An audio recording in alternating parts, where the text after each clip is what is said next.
State bank of Texas എന്നൊരു സ്ഥാപനമുണ്ട്. അതിൻ്റെ മേധാവി ചാൻ പട്ടേൽ. അതിൻ്റെ മറ്റ് മേധാവിമാരെല്ലാം പട്ടേലുമാരാണ്, അഥവാ ഇന്ത്യക്കാരാണ്. അവർ കൊടുക്കുന്ന ലോണുകൾ 89% ഇന്ത്യക്കാർക്കാണ്. മറ്റുള്ളവർക്ക് ചെറിയ സർവീസ് മാത്രമേ കിട്ടുന്നുള്ളൂ. ഈ ആരോപണവുമായി വന്നത് പമേല ഹെൻസ്ലി എന്ന് പറഞ്ഞൊരു സ്ത്രീയാണ് ട്വിറ്ററിൽ ഈ ഒരു ആരോപണം ഉന്നയിച്ചത്. അപ്പോൾ ആരോപണമല്ല, അത് സത്യമാണെന്ന് തോന്നുന്നു. അത് ഈ എക്സിൽ അത് വലിയ വൈറലായി ആ പോസ്റ്റ്. അപ്പോൾ അതിനെതിരെ ഒട്ടേറെ പേര് രംഗത്ത് വരികയും ചെയ്തു. അപ്പം ഈ സ്റ്റേറ്റ് ബാങ്ക് ഓഫ് ടെക്സസ് ഇന്ത്യക്കാർക്ക് കൂടുതൽ ലോൺ കൊടുക്കുന്നതിൻ്റെ കാര്യം അത് ഈ ഇന്ത്യക്കാർക്ക് സേവനം എത്തിക്കാൻ വേണ്ടി സ്ഥാപിച്ച ഒരു ബാങ്കാണെന്നാണ് പിന്നീട് ഇപ്പം മറ്റുള്ള പോസ്റ്റുകളിൽ നിന്ന് മനസ്സിലാവുന്നത്, അവർ വിശദീകരിക്കുന്നത്. ഈ ചാൻ പട്ടേൽ എന്ന് പറഞ്ഞ ഒരു വ്യക്തി, അദ്ദേഹം എന്തോ ചെറിയ പൈസയുമായിട്ട് അമേരിക്കയിൽ വന്നു. പിന്നെ വിദ്യാഭ്യാസത്തിനൊക്കെ ശേഷം പിന്നീട് അദ്ദേഹം ഒരു ഹോട്ടൽ വാങ്ങി. അപ്പം ലോൺ കിട്ടാനൊക്കെ ഉള്ള ബുദ്ധിമുട്ടുകൾ അദ്ദേഹത്തിന് മനസ്സിലായി. ഇന്നിപ്പോൾ അദ്ദേഹത്തിന് 17 ഹോട്ടലുകളോ മറ്റോ ഉണ്ട്. അതിൻ്റെ ഇടയ്ക്കാണ് 87 88 അദ്ദേഹം ഈ ബാങ്ക് തുടങ്ങുന്നത്. കാരണം ലോൺ കിട്ടാനും മറ്റും ഇന്ത്യക്കാർക്ക് ലോൺ കിട്ടാനും ഒക്കെ ഉള്ള ബുദ്ധിമുട്ടുകൊണ്ട് ഈ ബാങ്ക് തുടങ്ങി. പിന്നെ അതിനുശേഷം അത് ബാങ്ക് വലിയ വിജയമായി തീർന്നു. ബാങ്കും അദ്ദേഹത്തിൻ്റെ ബിസിനസ്സും എല്ലാം വിജയകരമായി തീർന്നു. അപ്പോൾ അങ്ങനെ ഇന്ത്യക്കാർക്ക് വേണ്ടി ഉണ്ടാക്കിയ ബാങ്കാണെന്നാണ് പറയുന്നത്. അപ്പോൾ അതിനെപ്പറ്റി ഒരു നല്ല കമൻറ്റ് കണ്ടത് സിദ്ധാർത്ഥ് എന്ന് പറഞ്ഞ ഒരാൾ, ഈ സ്ത്രീയോട്, നിങ്ങൾ ഇങ്ങനെ ട്വീറ്റും ചെയ്തുകൊണ്ടിരിക്കുന്ന സമയത്ത് ഇവരെല്ലാം കഷ്ടപ്പെട്ട് പണിയെടുത്തു, അതുകൊണ്ടാണ് അവർക്കിങ്ങനെ ഹോട്ടലും ബാങ്കുകളും ഒക്കെ ഉണ്ടാകുന്നത്, അല്ലാതെ അസൂയപ്പെട്ടിട്ട് കാര്യമില്ല എന്നാണ് അദ്ദേഹം പറഞ്ഞത്. അതിൽ കാര്യമുണ്ട്. അതേസമയം തന്നെ അമേരിക്കക്കാരെ സംബന്ധിച്ചിടത്തോളം വേറൊരു പോസ്റ്റ് കണ്ടത്, അമേരിക്കക്കാർക്ക് പ്രധാനപ്പെട്ട ലക്ഷ്യം ഉറങ്ങുക, ശാപ്പാട് കഴിക്കുക, ഡ്രൈവ് ചെയ്യുക. ഇതാണ് പ്രധാനപ്പെട്ട ലക്ഷ്യങ്ങൾ, അവരുടെ ജീവിതത്തിൻ്റെ ലക്ഷ്യങ്ങൾ.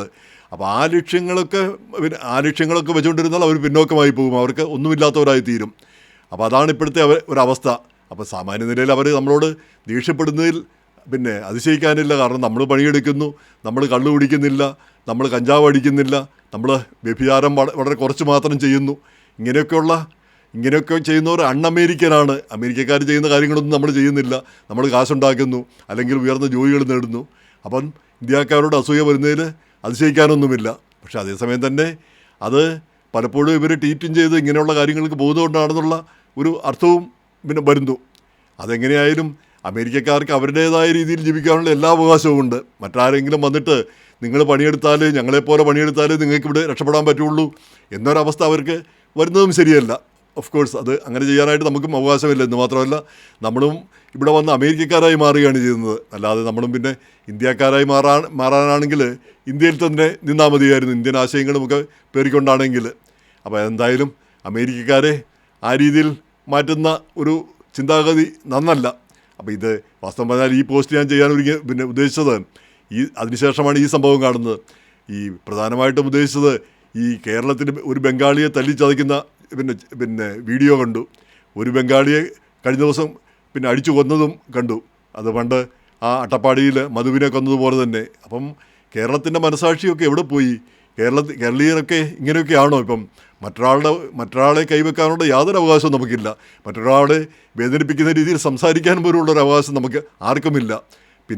അതൊക്കെ ആരും ചോദിക്കാനും പറയാനും ഇല്ലാത്തപ്പം അതെല്ലാം നടന്നു പോകുന്നത് മാത്രം. പക്ഷേ ഒരാളെ കൈവയ്ക്കുക, ആക്രമിക്കുക എന്ന് പറഞ്ഞാൽ അതും ഇങ്ങനെ വരുന്ന തൊഴിലാളികൾ, ആരോരുമില്ലാത്ത തൊഴിലാളികൾ, ഏതോ ജീവിക്കാൻ വേണ്ടി വന്നവരാണ്. എന്തായാലും ബംഗാളികൾ സ്വത്തും സൗകര്യമൊക്കെ ഉണ്ടെങ്കിൽ ഇങ്ങോട്ട് വരാൻ സാധ്യതയില്ലല്ലോ. വല്ല ഭീകരപ്രവർത്തകരൊഴിച്ച് വേറെ ആരും ഇങ്ങോട്ട് വന്ന് ഈ കഷ്ടപ്പാട്, കേരളത്തിലെ ചൂടിൻ്റെ അകത്ത് ഈ പകൽ സമയത്ത്, ഉച്ച സമയത്ത് പോലും വലിയ ചുമടുമൊക്കെ എടുത്തുകൊണ്ട് ആളുകൾ, അതുപോലെ തന്നെ വലിയ വീടുകളിലൊക്കെ പണിയിൽ അവർ ഏർപ്പെട്ടിരിക്കുന്നത് കാണാം. നമ്മുടെ ആളുകൾ ഗൾഫിൽ പോയി ചെയ്യുന്ന അതേ പരിപാടി ഇവിടെ ആളുകൾ ചെയ്തുകൊണ്ടിരിക്കുന്നു. അങ്ങനെ വരുന്ന ആളുകളെ ഉപദ്രവിക്കാനായിട്ട് നമുക്കെന്താണ് അവകാശം? അല്ല, അത് അവരും ഇന്ത്യൻ പൗരന്മാരാണ് ബംഗാളികൾ. അല്ലെങ്കിൽ തന്നെ ബംഗ്ലാദേശിൽ നിന്ന് വന്നവരാണെങ്കിലും അവർക്കും അവരുടേതായ മാനുഷിക അവകാശങ്ങളുണ്ട്. അവരെ തല്ലാനും അടിക്കാനും എന്ത് അവകാശമാണ് നമുക്കുള്ളത്? അവർ കുറ്റകൃത്യങ്ങളോ അല്ലെങ്കിൽ മോശപ്പെട്ട കാര്യങ്ങളോ ഒക്കെ ചെയ്യുന്നുണ്ടെങ്കിൽ അത് പോലീസിനെ വിളിക്കുക. അധികാരികൾ ചെയ്യേണ്ടത് അധികാരികൾ ചെയ്യണം. നാട്ടുകാർ കയ്യാങ്കളി നടത്തുക, അവർ നിസ്സഹായരാണ്, അതുകൊണ്ട് അവരെ അടിച്ച് ശരിപ്പെടുത്തി കളയാമെന്ന് പറഞ്ഞുള്ളൊരു ചിന്താഗതി അത് ഒരു കാരണവശാലും ശരിയല്ല. കാരണം ഈ അമേരിക്കയിലെ ബംഗാളികളാണ് ഞങ്ങൾ. അതായത് ഞങ്ങൾ നാട്ടിൽ വരുമ്പോൾ ആഷ് പുഷ് എന്നൊക്കെ പറഞ്ഞ് വലിയ ചക്രമൊക്കെ ഡോളറൊക്കെ എടുത്ത് വീശി ഇഷ്ടം പോലെ ചിലവാക്കിയൊക്കെ ചെയ്യുന്നുണ്ടെങ്കിൽ കൂടി ഈ ബംഗാളികളുടെ ഒരു അവസ്ഥ അമേരിക്കയിലെ ഇന്ത്യക്കാർക്കും ഇല്ല എന്ന് നമുക്ക് പറയാൻ പറ്റുമോ? കാരണം ഇവിടെ നമ്മളും അതുപോലെ തന്നെയാണ്, ഒരു ദുർബല വിഭാഗമാണ് നമ്മൾ. ദുർബലരല്ല, സാമ്പത്തികമായിട്ടും അല്ല, എല്ലാ രീതിയിലും ഉയർന്ന ആളുകൾ ഒക്കെ തന്നെ. പക്ഷേ ഇവിടുത്തെ ആളുകൾ നമുക്കെതിരെ തിരിഞ്ഞു കഴിഞ്ഞാൽ നമുക്കും ആ ബംഗാളിയുടെ അവസ്ഥ വരും, നിസ്സഹായരായി പോകും. കാരണം നമുക്കവരെ ചേർത്ത് നിൽക്കാനോ അവരോട് മത്സരിക്കാനോ അവരോട് വഴക്കിടാനോ ഒന്നും നമുക്ക് കഴിഞ്ഞു എന്ന് വരില്ല. അപ്പോൾ ആ ഒരു അവസ്ഥ ഈ പ്രവാസികൾക്കെല്ലാം ഉണ്ട്. എവിടെയും ദുർബലരായ ആളുകൾ, എവിടെയും ന്യൂനപക്ഷമായ ആളുകൾ, അവർ പീഡിപ്പിക്കപ്പെടാനുള്ള സാധ്യതകൾ കൂടുന്നു. അപ്പോൾ അങ്ങനെയുള്ള സ്ഥിതിഗതികൾ ഉള്ളതുകൊണ്ടാണ് പ്രത്യേകിച്ച് ഈ ബംഗാളികളോ അങ്ങനെയൊക്കെയുള്ള ആളുകളെ പീഡിപ്പിക്കാനോ അവരോട് ദ്രോഹം ചെയ്യാനോ ആർക്കും ഒരു അവകാശവുമില്ല. അതാണ് സത്യമായിട്ടുള്ള ഒരു കാര്യം. അപ്പം കേരളം പോലെ പ്രബുദ്ധ ജനതയുള്ള ഇടത്ത്, ഇത്രയും ഇടതുപക്ഷക്കാരൊക്കെ ഉള്ളൊരു സ്ഥലത്താണ് ഇങ്ങനെയുള്ള ക്രൂരകൃത്യങ്ങളൊക്കെ നടക്കുന്നത്. അപ്പോൾ നമ്മുടെ മനസാക്ഷിയൊക്കെ എവിടെ പോയി? നമ്മുടെ ആ പുരോഗമന ചിന്താഗതിയും നമ്മുടെ മനസാക്ഷിയും ഇതൊക്കെ എവിടെയാണ് കൈമോശം വന്നത്?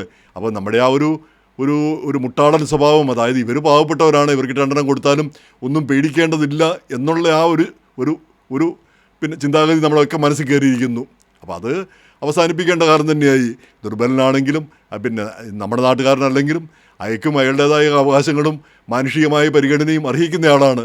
നിയമപരമായിട്ടുള്ള കാര്യങ്ങൾ ചെയ്യട്ടെ എന്നല്ലാതെ കയ്യാങ്കളിക്കും ആളുകളെ അടിക്കാനും തല്ലാനുമുള്ള ഒരവകാശവും ഒരു മനുഷ്യനുമില്ല. അത് തീർച്ചയായിട്ടും ആ നിയമവാഴ്ചയിലേക്ക് തന്നെ നമ്മുടെ നാട് മടങ്ങിപ്പോകണം.